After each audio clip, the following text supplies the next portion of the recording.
नमस्कार साथियों, मैं योगेश जोशी और हमने डेली एमसीक्यू सीरीज चालू की थी जिसमें कि हम राजस्थान जीके के ऐसे प्रश्नों को डिस्कस करते हैं जो कि पुराने एग्जामों में पूछे जा चुके हैं। तो आज के कुछ एमसीक्यू देखते हैं। सबसे पहला प्रश्न है, निम्नलिखित में से कौन सा सुमेलित नहीं है बताना है। ठीक है, तो मीठालाल व्यास का संबंध किस प्रजामंडल से था? जैसलमेर से। सही है। भूपेंद्र नाथ त्रिवेदी, इनका संबंध कहाँ से था? कोटा से नहीं था, उनका संबंध था बांसवाड़ा प्रजामंडल से। ठीक है। नेक्स्ट है कृष्ण लाल जोशी, इनका संबंध भरतपुर प्रजामंडल से। सही है। हरिनारायण शर्मा, इनका संबंध है अलवर के प्रजामंडल से। ये भी सही है। तो पहला, तीसरा और चौथा सही है। तो जो सुमेलित नहीं है वो कौन सा है? Option B. तो इसका आंसर हो जाएगा बी। नेक्स्ट हम देखते हैं, 1857 की क्रांति को दबाने के लिए बीकानेर के किस शासक ने अंग्रेजों को सैन्य सहायता दी थी? ठीक है, तो बीकानेर के कौन से शासक थे जिन्होंने कि अंग्रेजों को सैनिक सहायता दी थी? वो थे सरदार सिंह। तो सरदार सिंह थे बीकानेर के शासक जिन्होंने कि अंग्रेजों को सैनिक सहायता दी थी। किसके लिए? 1857 की क्रांति को दबाने के लिए। नेक्स्ट है कि किसके नेतृत्व में 25 अप्रैल 1934 को कटराथल में विशाल महिला सम्मेलन में हजारों महिलाओं ने भाग लिया? तो किनके नेतृत्व में भाग लिया था? वह किशोरी देवी। किशोरी देवी के नेतृत्व में 25 अप्रैल 1934 को कटराथल में हजारों महिलाओं ने भाग लिया था। नेक्स्ट है, भरतपुर राज्य के स्वतंत्रता आंदोलन में निम्न में से कौन एक नेता थे? तो किशनलाल जोशी कहाँ के किस कहाँ के थे? वो थे किशन लाल जोशी थे भरतपुर प्रजामंडल के। ठीक है। नेक्स्ट हम देखते हैं, जेल के में अन्याय के खिलाफ भूख हड़ताल के कारण मारवाड़ लोक परिषद के किस नेता की मृत्यु 19 जून 1942 को हुई? तो 19 जून 1942 को किनकी मृत्यु हुई? वो है बाल मुकुंद बिस्सा। बाल मुकुंद बिस्सा की मृत्यु किसके कारण हुई थी? भूख हड़ताल के कारण। इनको क्या भी कहा जाता है? राजस्थान के जतिन दास भी कहा जाता है। राजस्थान के जतिन दास भी कहा जाता है। नेक्स्ट है, जैसलमेर का गुंडा राज पुस्तक के लेखक कौन है? वह सागरमल गोपा। सागरमल गोपा थे जैसलमेर के गुंडा राज पुस्तक के लेखक। नेक्स्ट है कि संत हरिदास जी रिक्तिस्थान संप्रदाय के संस्थापक थे। तो हरिदास जी कौन से संप्रदाय के संस्थापक थे? वह निरंजनी संप्रदाय के संस्थापक। नेक्स्ट है कि इनमें से कौन मांड गायन में सिद्धहस्त नहीं है? अल्लाह जिले बाई की मांड गायकी से संबंधित है। गौरी बाई ये भी मांड गायन से संबंधित है। बन्नो बेगम, इनका भी संबंध मांड गायन से है। ठीक है। जो गुलाबू है इनका संबंध कालबेल या नृत्य से है। ठीक है, तो ये मांड गायन से संबंधित नहीं है। तो आंसर हो जाएगा सी।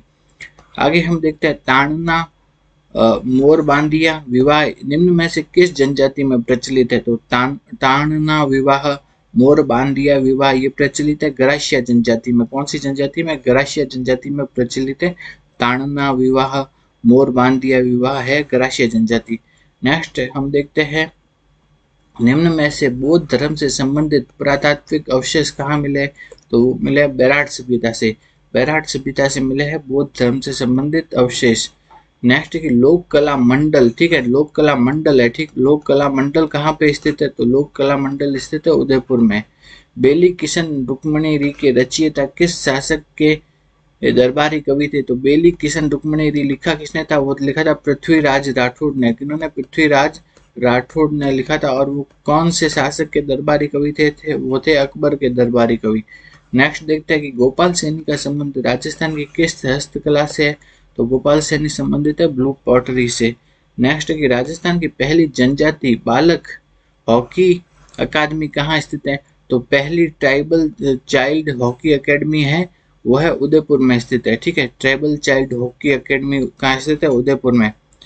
नेक्स्ट है कि कर्नल टोड के अनुसार मीणाओं का मूल स्थान निम्न में से कौन सा था? तो वह काली खोह पर्वतमाला। तो मीणाओं का मूल स्थान कहाँ था? काली खोह पर्वतमाला। नेक्स्ट है कि बडोली कहाँ स्थित है? कोटा। बडोली कोटा के शिव मंदिर का निर्माण किसने करवाया था? तो वो करवाया था मिहिरकुल। बडोली कोटा के जो शिव मंदिर है उनका निर्माण करवाया था मिहिरकुल ने। नेक्स्ट हम देखते हैं, ईलान देनी आपनी हालरी हुलराय पूत सिखावे पालने मरण बढ़ाई माए, ये किस ग्रंथ से ली गई है? तो यह वीर सतसई से लिया गया है ये। आगे देखते हैं कि लोक देवता है और उनका जन्म स्थान है, उसको मैच करना है। ठीक है, तो गोगा जी का जन्म कहाँ हुआ था? ददरेवा में। बाबू जी का कोल्लू में। ठीक है, कोल्लूमंड फलोदी में। ठीक, हड़बू जी का तो हुआ था भुंडेल में। कहाँ हुआ था? भुंडेल में। भुंडेल में हुआ था हड़बू जी का। नेक्स्ट है कि फत्ता जी का जन्म कहाँ हुआ था? सांथू। तो ये मैच करके लिखा है। नेक्स्ट हम देखते हैं कौन सा पशु मेला और जिला सुमेलित नहीं है। चंद्रभागा पशु मेला कहाँ लगता है? झालावाड़ में। गोगामेडी पशु मेला नोहर हनुमानगढ़ में। रामदेव पशु मेला नागौर में। शिवरात्रि पशु मेला सवाई माधोपुर में नहीं लगता है, तो इसका आंसर हो जाएगा सी। नेक्स्ट है किस ग्रंथकार ने अपने ग्रंथों का नाम बीकानेर महाराजा अनूप सिंह के नाम पर रखा था? तो बीकानेर के महाराजा अनूप सिंह के नाम पर कौन से ग्रंथकार ने अपने ग्रंथों का नाम रखा? वह है भाव भट्ट। कौन? भाव भट्ट ने अपने ग्रंथों का नाम बीकानेर के महाराजा अनूप सिंह के नाम के आधार पर रखा था। राजस्थान में नरसिंह के नाम से प्रसिद्ध है, तो नरसिंह के नाम से कौन प्रसिद्ध है? वह कवि दुर्लभ जी। कवि दुर्लभ जी नरसिंह के नाम से प्रसिद्ध है। कनपटे जोगी डमरू तथा सारंगी वाद्य यंत्रों के साथ किस देवी के गीत गाते हैं? तो कनपटे जोगी गीत गाते हैं, वह जीन माता के। किनके? जीन माता के गीत गाते हैं। नेक्स्ट है कि मेवाड़ राजघराने के अंत्येष्टि स्थल का नाम क्या है? तो मेवाड़ राजघराने का जो अंत्येष्टि स्थल है उसका नाम है महासत्या। क्या है? महासत्या।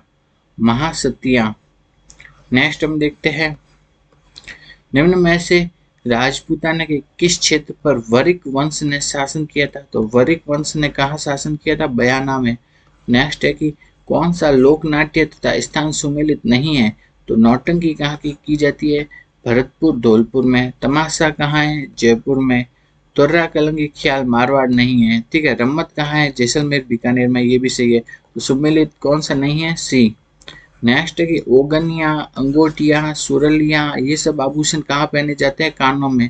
ओगनिया अंगोटिया सुरलिया पहने जाते हैं कानों में।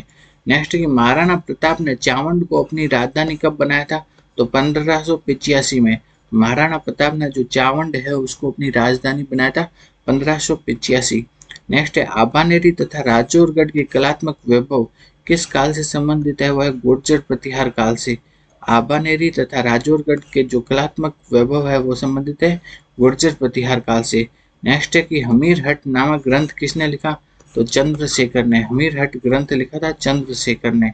नेक्स्ट है कि युद्ध है और उनको सही क्रम में लिखना है। ठीक है, तो सबसे पहले कौन सा हुआ था? वह है सारंगपुर का युद्ध। दूसरे नंबर पे हुआ था कौन सा?